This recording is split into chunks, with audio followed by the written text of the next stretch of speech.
Welcome to Breaking the Narrative, a Stand With Us Canada podcast. I'm your host, Jesse Primorano, and in each episode, we'll dive into the fight against anti-Semitism and the delegitimization of Israel. From student leaders to community advocates, we'll explore how people are standing up and making a difference. New episodes drop every other Thursday, so let's get into this week's conversation. Hello and welcome back to Breaking the Narrative. We are thrilled today to be joined by Wendy Sachs, award-winning filmmaker and documentarian, known for her work on Surge and Land of the Giants.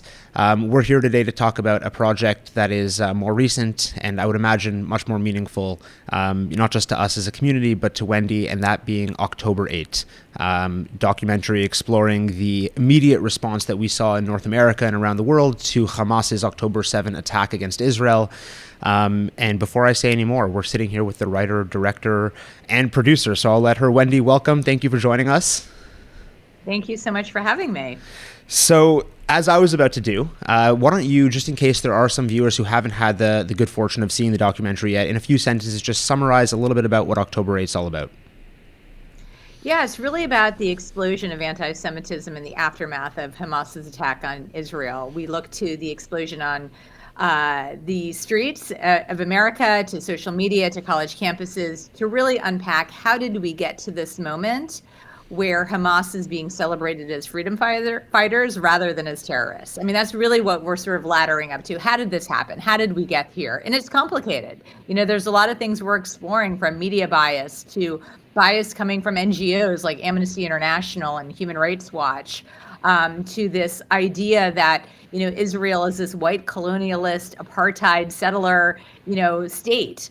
And this, you know, sort of like obsessive, irrational, fanatical hate of Israel.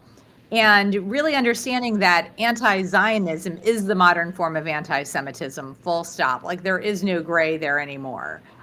So there's lots of things that we're unpacking in this film, and to really understand what Zionism is and what Zionism isn't.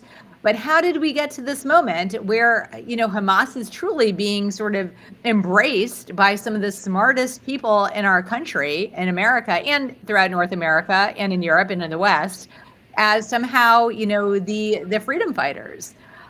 So to me, it was not the atrocities of October 7th, which are horrific and which brought up, I think, a generational trauma in all diaspora Jews.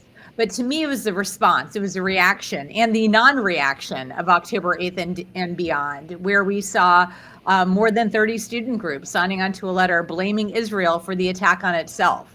And then campus after campus after campus, seemingly to not acknowledge the horrors and brutality that had just come out of Israel, and instead support, they would call it pro-Palestinian, but I would argue pro-Hamas initiatives. And then we're seeing so much in the film with social media and the appropriation of iconography, like the upside down red triangle that Hamas uses when they're targeting IDF soldiers. And that's now being graffitied onto the Benjamin Franklin statue at the University of Pennsylvania, and graffitied on Starbucks stores and all sorts of places across America.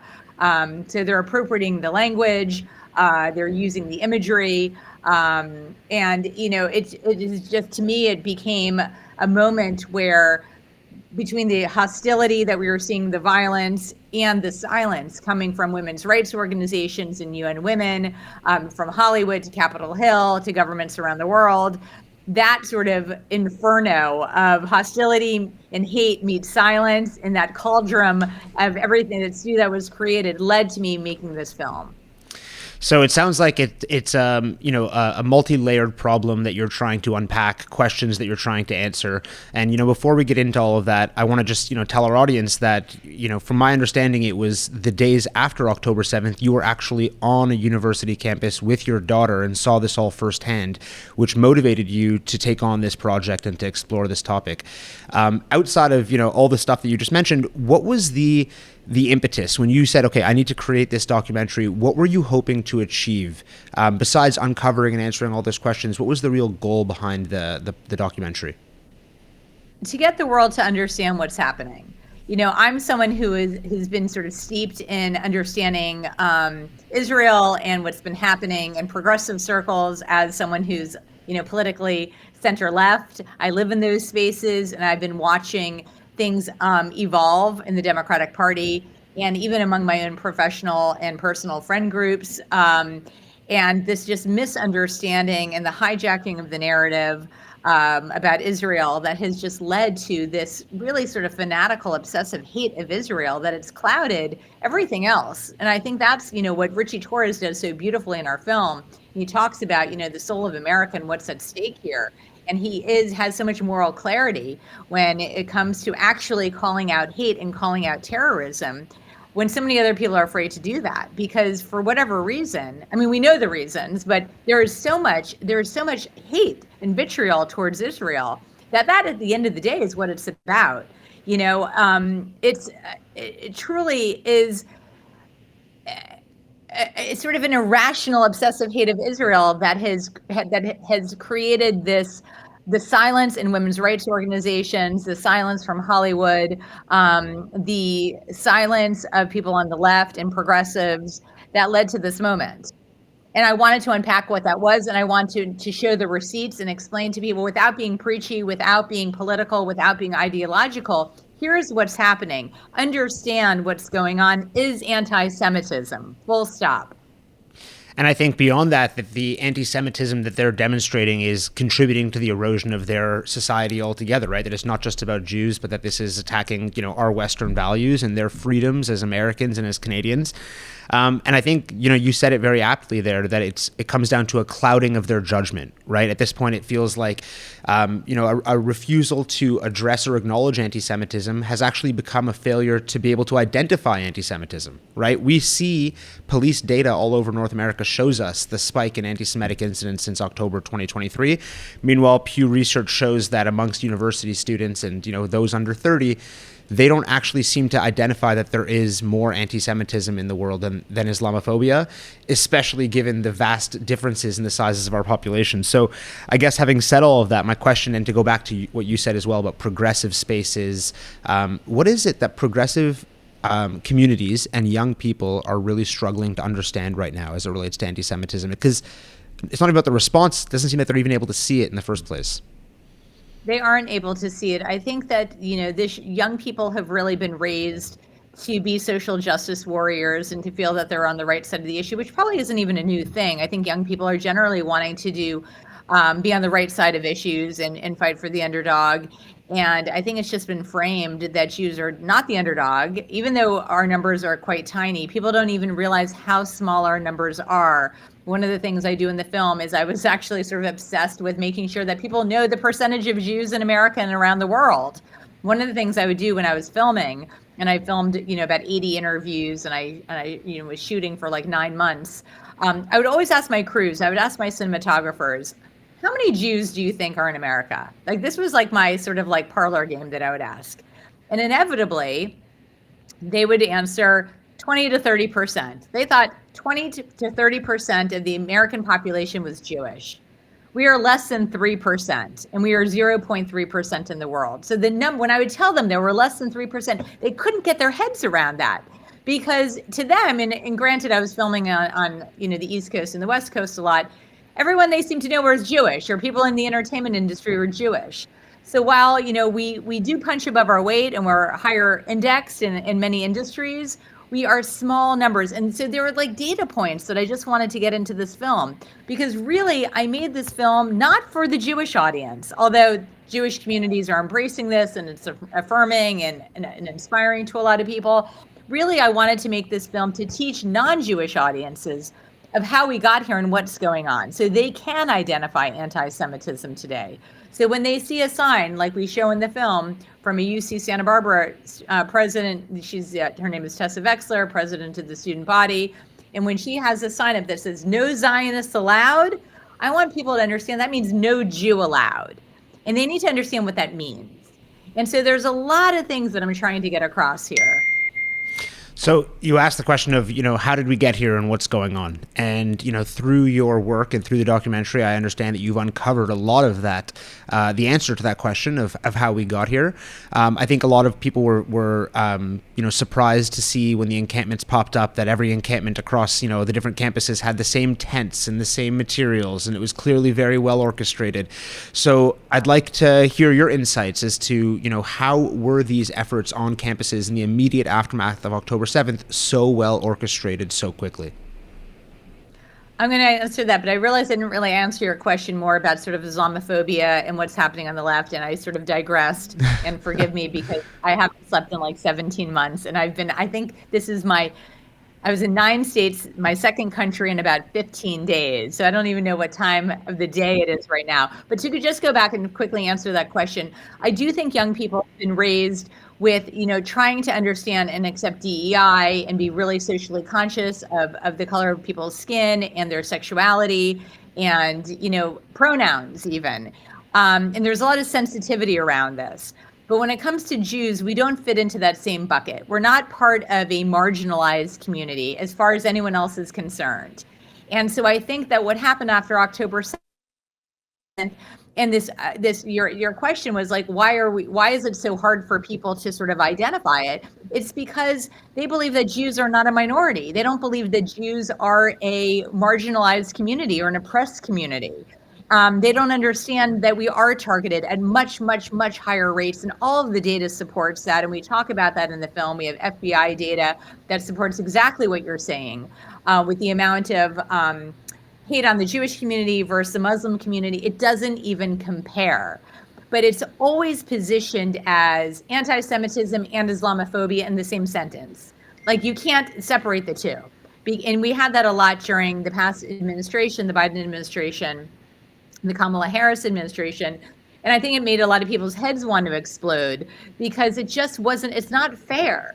And so we have an incredible student in our film, Talia Khan.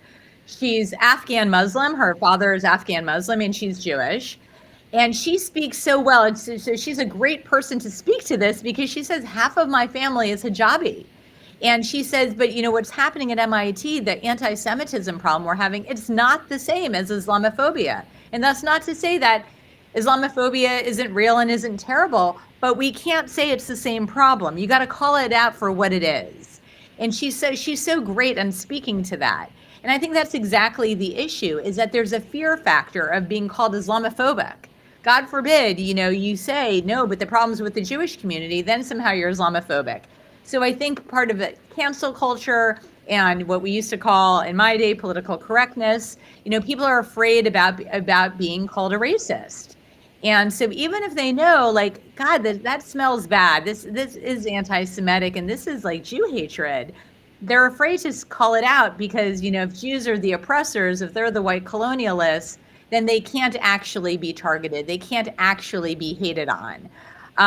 That's sort of the ideology that we're confronting. Now, back to your question, though, about tents and all of that. Listen, it's all very strange and all very circumspect. We know through our investigation and our reporting in the film, SJP, Students for Justice in Palestine. It's connected to the Muslim Brotherhood. It's connected to Hamas. It's connected to AMP, American Muslims for Palestine. They are getting their messaging, their marching orders, their funding from these various organizations. There are a lot of grown-ups who are running these organizations. It's not really, student groups the way that we think of other student groups on university campuses. It's much more nefarious. And the tents are all the same. It's like everyone placed the same order at REI or wherever they got it. It's very organized. And we saw it with the October 8th toolkit that came out, the messaging, the iconography that came out, the Flood the Streets of Palestine. We see this all in our film. Flood is referring to the Al-Aqsa Mosque, and flood was the terminology used with the Hamas's attack on Israel. Same language being appropriated on college campuses. And so the goal of that being obviously to take the ideology we're seeing overseas and bring it right back here, to our backyards. What is it about these young people that they're not able to see sort of where that ideology is coming from and what they're being suckered into. A good example of that is last year when Israel attacked Iran. The chants in the classrooms, I'm sure you were there to see them, were hands off Iran. Right? How is it so simple for all of a sudden? I'm sure they all knew this is one of the worst regimes in the world. How are they so easily convinced? I don't know. It's really stunning, isn't it? I mean, I do think that a lot of it is just propaganda. It's stuff coming from TikTok. It's stuff coming from social media. They have a better narrative. They show terrible images of children in Gaza. In the bombings in Gaza and the destruction, and it pulls at your heartstrings, right? And young people also just don't know very much. I mean, I hate to sound so dismissive of it, and I don't mean to be condescending, but I don't think there's a lot of education, and people aren't reading the way they used to. I mean, we have Tessa Vexler talks about that.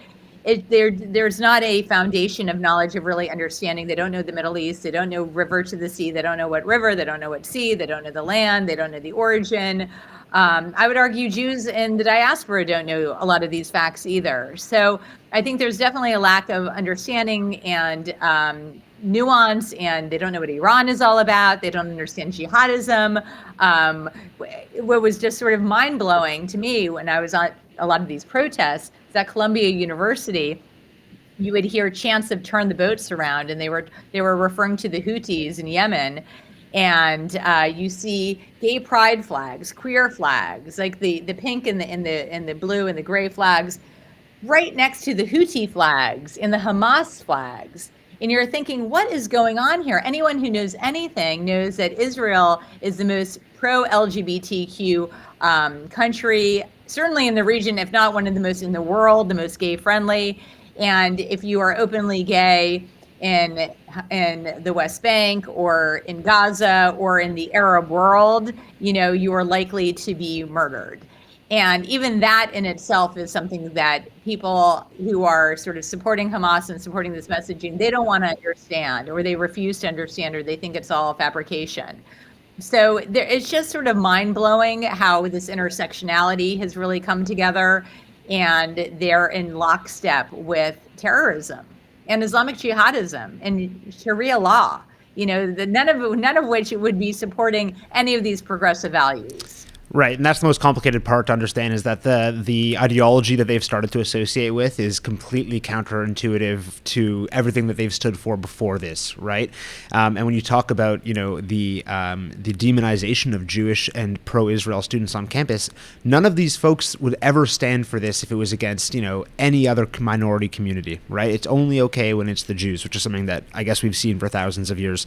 So now, Wendy, it's my turn, if I may, just to go back for a second. I wanted to talk a bit more about what you were saying before. You were talking about, these voices, people starting to really, to feel that their voice isn't welcome somewhere, and what that does to those voices, right? So we've seen through history that when you tell people they're racist, they're sexist, they're homophobic, whatever it is, first it makes them afraid to speak up, but then in time, when enough people feel that way, they become their own movement, right? Now, on the other side of the coin, data for decades has shown us that as people get older, their support for Israel grows as well, right? We see the data right now that shows that older folks are supportive of Israel's war against Hamas and not supportive of Hamas's attack against Israel, but of course the opposite applies for younger students. So this is very long-winded, but let me just summarize by asking the question, which is, are the voices we're seeing on campus today loud enough to change that trend where 30s, 40s, and 50-year-olds down the road will not be supportive of Israel the way they are now? Or are there enough voices that are being silenced on the other side that soon enough they will emerge as this vocal group willing to speak up for Israel and against anti-Semitism? Does that make sense? I know that was a long question. Yeah, it does make sense, and I think it might be a little premature to tell.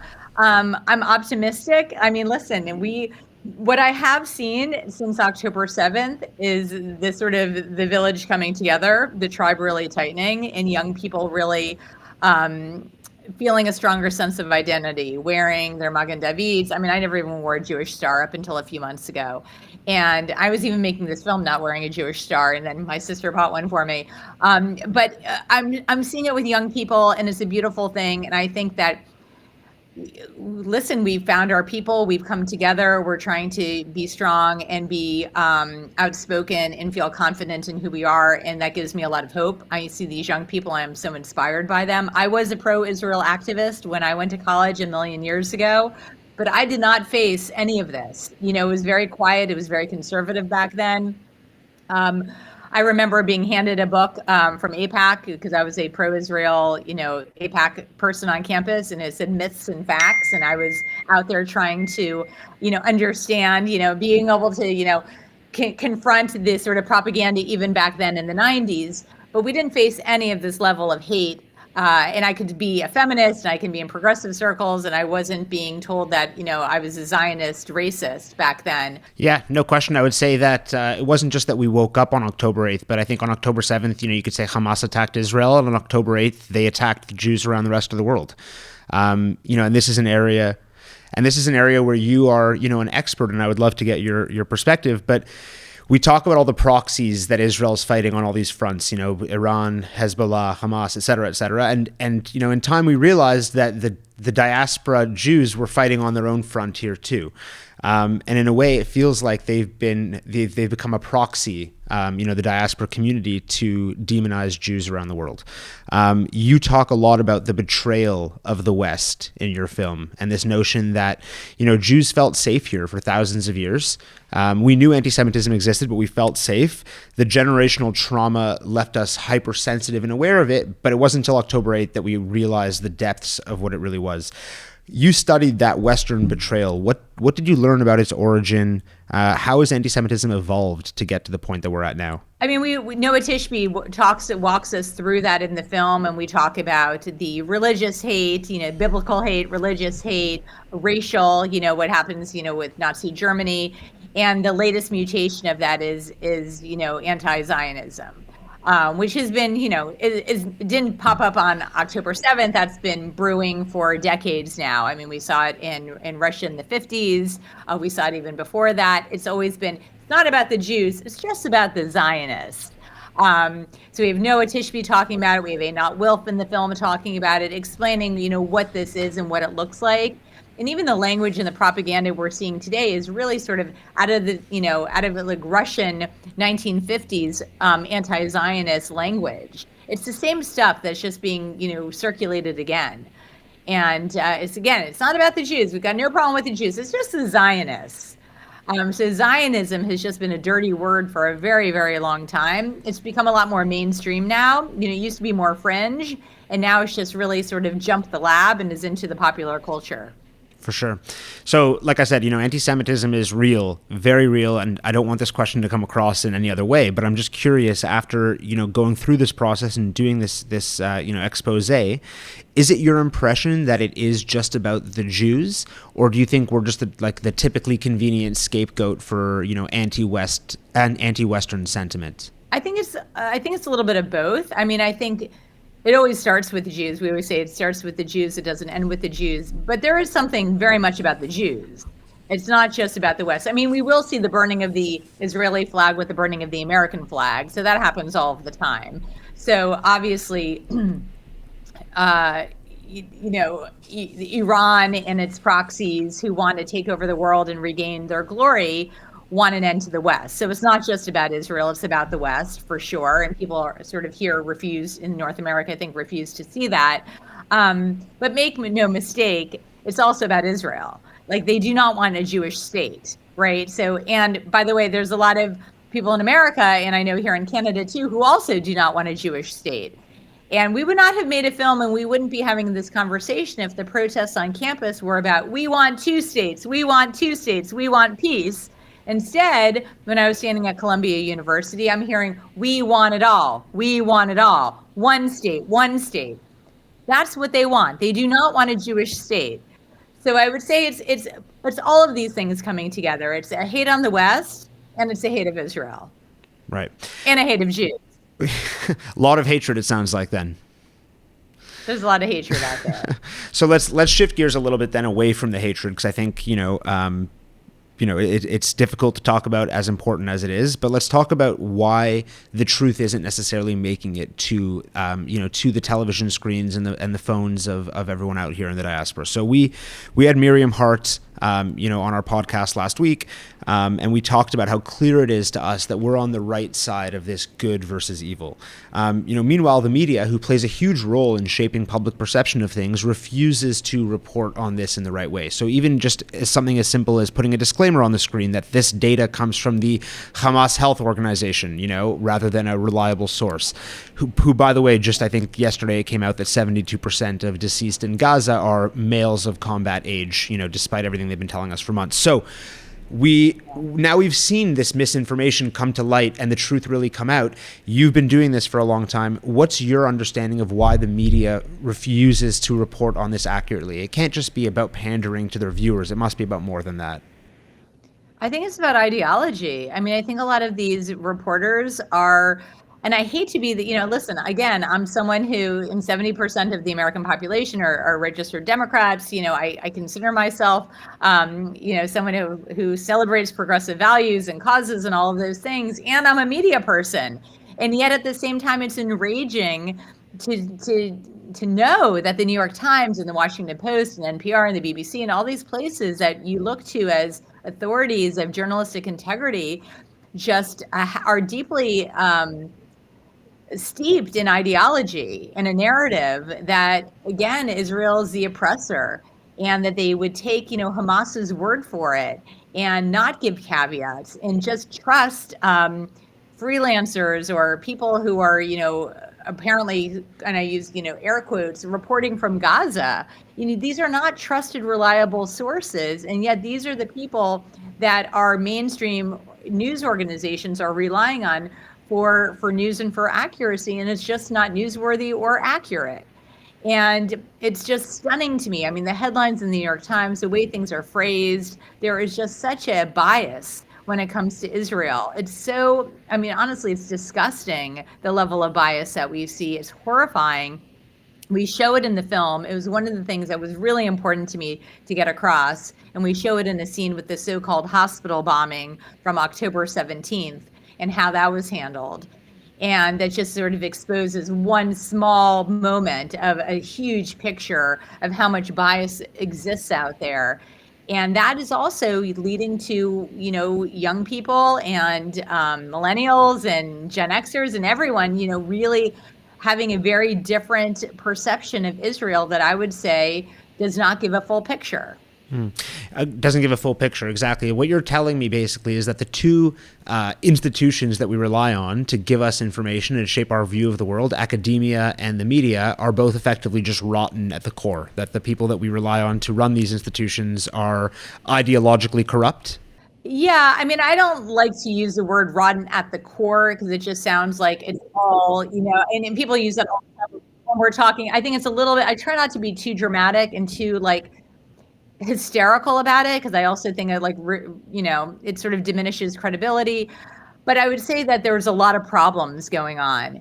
And the other piece of it, and we go into it in the film with Amnesty International and Human Rights Watch, those organizations are the ones that do their human rights accounting of, countries around the world. And when they, for years and years and decades now, come out and accuse Israel of being an apartheid genocidal state, well, that gets reported to the media. So people who are covering the Middle East or any of these countries or any of these, wars and conflicts, when Amnesty says this is what's happening, or Human Rights Watch accuses Israel of, being an apartheid state, the journalists who then are interviewing those people from these NGOs that are supposed to not be ideological, they're supposed to not be biased, they're supposed to just be reporting the facts.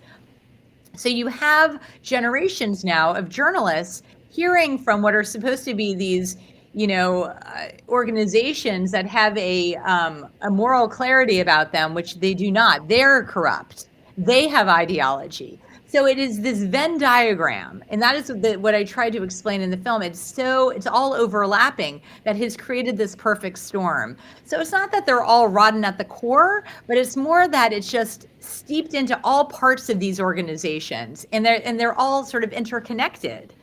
And that is what has led to this really clouding of the truth. And so and an acceptance of the propaganda and these other false narratives. And yet you also do have young people who are rising through the ranks and are sitting now in journalism rooms and sitting in newsrooms around the country who come from Columbia University and come from some of the most elite universities in the world and in the West and in America. And they are being raised on also this ideology that's coming out of academia that also positions Israel as this oppressor, as this colonialist regime. And they've gone to Columbia University, or they've gone to Brown, or they've gone to these other top universities, Northwestern, which is my alma mater, and they're also hearing it from their professors. So it is no wonder that we are in the place that we are today. No, it's no wonder at all. And it's very scary, I mean, to think that history is being revised right before our eyes. And this is the way it's being done, is because people are refusing to ask the difficult questions. They're refusing to put their biases aside and to stick to do their job in the right way. And I know this is a challenging question that I wouldn't even expect you to have the answer to, but maybe you can try. What can we do? Because it sounds like this is a deep problem, like you said, with lots of layers to it. I see people every day on Facebook, Instagram. This is one of their biggest concerns is biased reporting. Yeah. So is there anything that we can do, the average listener to this podcast? I mean, I would say, by punching back and fighting back and speaking up and trying to tell the truth. Other people have said, instead of putting our names on the libraries and on the walls and on the institutions, we should be funding the academia. We should be funding the humanities departments and the Middle East studies departments, and getting in there the way that foreign money has gotten in to fund these fellows in these chairs at universities. Don't just put your name on the building, actually get into the curriculum. They've been playing the long game. Qatar, Saudi Arabia, they've been funding universities. We have a lot of international students. I think we have more international students at Columbia now than we do American students, American-born students. I know you've got issues like that here in Canada as well, at McGill and at other universities. We need to be smarter and be playing the long game also. I think we've been, too comfortable and very assimilated, and not wanting to sort of see what was happening. And we need to be calling it out and calling out the bias and calling out the hate and not keeping our heads down.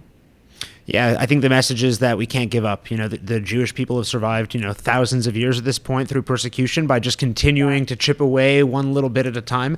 I think we expect big wins and we want instant gratification. That's just life in 2025. But I think what you said is really important, that we have to play the long game and really just try to do what's right, and put our best foot forward each day and hopefully make positive change. So I want to shift gears a bit because I know that we're running out of time. We've talked a lot about what you've learned through this process, but you're a filmmaker, and I would also love to hear a bit about the process of making the film. So I'm curious, just a quick question on that: was there one moment as you produced this this film that really stood out to you, that really impacted you? Or conversely, is there a scene that you would really love everyone to make sure that is that they see? If you could have every anti-Israel activist see one scene, you can answer either which way. So the question is, was there one scene that popped out to me? Yes. What was really mind-blowing for us is really digging into SJP, Students for Justice in Palestine. And we had spent a long time constructing the scene and interviewing a lot of people. And I was desperate to interview this one man, Lorenzo Vedino. He's the head of extremism at GW University, not Jewish, Italian Catholic. I finally interviewed him in June. We were deep into production. We had already edited the scenes around SJP. And all of a sudden, in the interview, he tells me about an FBI wiretap that was done in 1993 in a Marriott hotel room in Philadelphia. And in this wiretap, in this recording, you hear Hamas in America talking about how they are going to create messaging that is going to penetrate and be palpable to an American audience. And when they speak to people on the left, they're going to frame their language in terms of social justice and apartheid. And when they speak to people on the right, they're going to talk about the founding fathers and patriotism, and how they're going to infiltrate media institutions and universities. They knew exactly what they wanted to do. They were sophisticated, they were savvy, they were playing the long game again 30 years ago. This has been a long time in the making.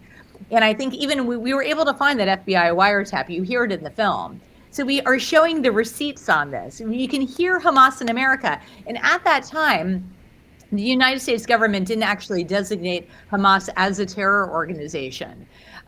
So it was, it wasn't, they weren't quite established yet in the government's mind, but they already knew what they were doing, and they knew that it was about the media, and they knew it was about American college campuses. And that's so scary to hear, because it's what we've talked about for so long through the last 18 months, right? Is how this is not a coincidence. This is clearly orchestrated. There's clearly funds coming in from overseas to support these efforts. Was there anything more on that note that you guys were able to pick up in terms of, today, who is sort of, generating support for this outside of America? Well, we know that it's connected back to the Muslim Brotherhood and American Muslims for Palestine, and ultimately, Hamas and Iran. I mean, there's a lot of evidence that point to that, and that the messaging that they're getting, the iconography that they're using, it's all connected. So this is an infiltration of American democracy, right? Like we've talked about this for quite a while, and Russia and China are some of the names that come to mind in the last few years. Is there concern amongst American lawmakers about the way this is affecting the future of their democracy? I think there's a lot of concern. I mean, I think there's a lot of worry. There's some lawsuits right now happening at the federal level that has a lot of people very concerned, and also with foreign funding. That's going to be my next film I'm working on, called Poison Ivy. That's really going to dig into academia and how we got to this place in academia, and foreign funding is part of it. Amazing. And is there something, I again, just wish we had more time because I have 1,000,001 questions for you, but for the sake of time, is there something that you wish you could have explored more deeply that you didn't have the time or the space in the documentary to go into? So many things. I mean, I have 170 hours of footage, and we had to cram that down to 100 minutes. So every scene could be an entire film. I am going, the next project is going to really look at academia, and so that's a big area that we're going to dig into, and funding and all of that. There's other things with like the United Nations, and Hillel Neuer is a character in the film. I would like to do a documentary just on him, because he's been fighting the fight and exposing UNRWA, and there's so many interesting pieces to it all. Yeah, Hillel is doing incredible work. It really is super interesting. And so just talking about that for 1 second, going back to academia, what is your takeaway about what more universities could be doing right now to support their students? Well, one thing is really shutting down the hate speech. It is not free speech, it is hate speech, the harassment, the targeting of Jews, as you said before. No other community, would be targeted in the same way. No one would stand for it. If it was, the Black community or the Muslim community or the Hispanic community or the LGBTQ community or Indigenous community, you name that community, no one would think it's okay to be calling for harassment or the murder or, the excommunication of different groups of people. Like, it just wouldn't be okay. And somehow it is okay when it's the Jewish community or Jewish students. So, administrators, presidents, trustees need to crack down on that hate and that harassment and call it for what it is. And the faculty, I mean, what's extraordinary is they're teaching, false narratives or just lies about Israel. I mean, I'm seeing things in curriculums that are just sort of mind-blowing. People don't want to believe that Jews are indigenous to the land of Israel. I mean, what a crazy concept. And yet that's becoming more mainstream.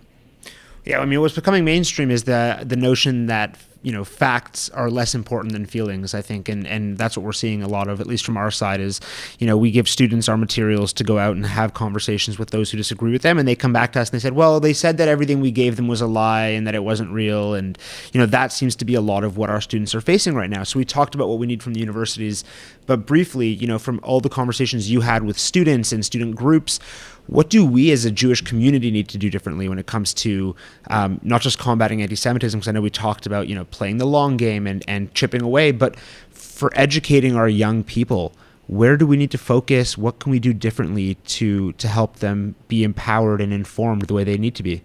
I mean, I think we just need to support them. I think we need to, let them know that we have their backs and that we are there for them and that we are sending them to Israel. They need to see it firsthand for themselves. They need to connect. They need to have a strong sense of identity, and they need to find their people and find their village. Yeah, absolutely. Okay, Wendy, we always like to finish on a note of optimism, as I'm sure is fairly standard for you when dealing with such heavy topics. I know you've met with a lot of university students. Do you have a message for those students, or is there anything about being with them that left you feeling hopeful? Where does your optimism come from when you're dealing with such a heavy subject? Absolutely. Well, we end the film on hope, and you'll see when you watch the film, we end on hope, we end on allyship, and we end on the young people. And they are incredibly inspiring, and they give me hope. I mean, I look at these young people who are in the film: Tessa Wexler, Noah Fay, Ayala Jacobi, Talia Khan. They're incredible, and they have such a strong sense of their identity. They're fierce. They have a conviction and a moral clarity about them. And they give me hope. I mean, and I feel like even my kids are in their early 20s. My daughter's still in college. She feels a stronger sense of identity and a real understanding of who she is. And that gives me hope. She's not running from it. She's not an activist. She's not a Tessa Wexler, but she knows who she is. She's proud of who she is. And I feel like the tribe has really come together. That gives me hope. Yeah, I think you're right. I think it's been really beautiful to see the way the community, has stood up and stood together since October 7th or October 8th in your case. But I also want to say, Wendy, that, you give us hope. It's not just when we come to see your documentary, it isn't just the content of the documentary that, whether maybe the documentary itself doesn't give us as much hope, but you talked about it. We need to play the long game and do the work. And by waking up that day on your daughter's campus and saying, I need to make a film about this, you showed the rest of us that if we just put our best foot forward and do the work, we can also make a change. And, I know there's lots who will be leaving your theaters feeling, heartbroken and scared, but many others who will also leave feeling optimistic and hopeful and inspired to go out and to do something, even if it's just a little bit smaller than maybe this documentary that you've spent the last 18 months of your life making. But Wendy, thank you for everything. You're an icon now in the community, and I know that so many people are looking forward. No, really, because this is the kind of thing that moves the needle. This moves the needle, and people are really excited about this documentary and the potential it has for impact. So, thank you.